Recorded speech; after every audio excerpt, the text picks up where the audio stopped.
In today's video, I'm going to teach you how to add an expected delivery date widget on your WooCommerce website. Showing shoppers when their order is likely to arrive builds trust, reduces cart abandonment, and can boost conversions. So let's set this up clearly and quickly. Start by opening your WordPress website and signing into your dashboard. This is your control center for everything on your store. Once you're in, look to the left-hand menu and click Plugins. This is where you manage and add new tools that extend what your site can do. Inside Plugins, open the Add New section. You'll see a search bar at the top right. Type the phrase Estimated Delivery. WordPress will list plugins designed to display delivery dates or ranges on your product, cart, and checkout pages. When you find an option that matches your needs, click into it to read the short description and confirm it's compatible with your version of WordPress and WooCommerce. When you're ready, click Install. Now, and then click Activate.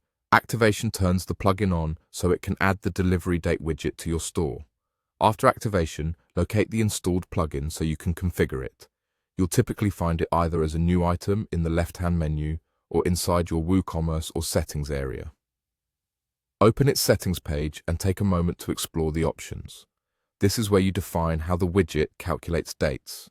Set your store's processing or handling time, such as how many business days you need before an order ships. If available, add cutoff times so orders placed after a certain hour start processing the next business day. Specify business days and holidays so the calculation skips days you don't ship. If the plugin allows method-based settings, add typical transit times for each shipping option, like standard versus express. Choose whether to show an exact date or a date range and pick a date format that fits your audience. Next, decide where the widget should appear. Most plugins let you enable it on product pages, the cart, and checkout. Adjust the display text so it matches your brand's tone, and, if styling controls are provided, fine-tune colors and size to blend with your theme. Save your changes when you're done. That's it. You opened your WordPress site, went to Plugins, searched for Estimated Delivery, installed and activated the tool, and then explored its settings to configure your expected delivery date widget. With that in place, your customers get clear delivery expectations right where they need them most.